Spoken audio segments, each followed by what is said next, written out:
Welcome back to our symmetry in our butterfly lesson with Mr. Nowski. Last week we talked about the concept of symmetry, meaning the same on both sides, and asymmetry, meaning different on either side.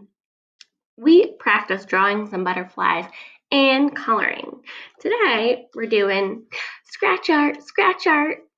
Now, I already have an example here and you can see it's rainbow, but your scratch art might be anything. So I know that this is a rainbow one, and when I started scratching it away, I was like, ooh, ah. But your scratch art just looks like this, a little black piece of paper. And underneath, when you start scratching away, it could reveal a solid color, it could reveal something shiny, it could reveal a rainbow. You just kind of have to scratch and see. Let's get started. So when we were practicing, we really were practicing our skills of drawing a butterfly before we do our scratch art. Because the thing about scratch art is you can't put the black back. You can't really put that back. You could try to put some marker on top of it. It's not going to look the same. And then we're going to use a handy dandy toothpick. Simple as that. Right, so you really want to try to fill the whole space. And if you make a mistake, you just make it into something else, make it into a design. All right, I'm going to start again with the basic outline. Ooh, okay, so I have rainbow. I'm going to start with the basic outline. It can be a little noisy, I'm just letting you know, right, because you're scratching something.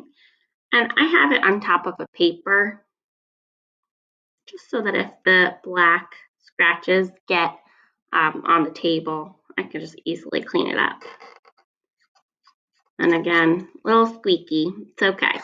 But I'm just going to do the basic outline of the butterfly. And you can really do whatever shapes of wings you want.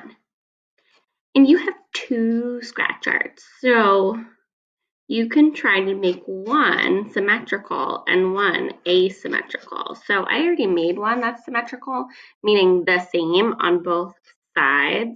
So I'm just going to go ahead here and make one that's asymmetrical.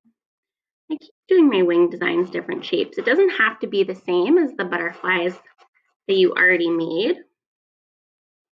But I really would say if you haven't already practiced drawing butterflies, I would go do that first. Because again, scratch art, you cannot erase. You can't put the black back. So you have to really just go with it. And if you make a mistake, you make it into a happy accident and just change it. All right, so as you can see, I scratched the general outline. I'm going to check back in with you once I do my designs. Checking back in with you now that I finished both my butterflies. I made a symmetrical one and an asymmetrical one. Can we all say symmetry? Nice job. Symmetry is the same on both sides, and whatever design I did to one side of my butterfly, I did to the other. My second one that I made today was my asymmetrical butterfly. Can we all say asymmetry? Nice job. You can see the different designs on either side of my butterfly. I hope you enjoyed your scratch art today and that you clean up any little black scratchy garbage that you got on your paper. Next week, we are going to use all of our different butterflies, or at least the ones that you really like, to make an artwork. So I hope you enjoyed creating today. Good luck.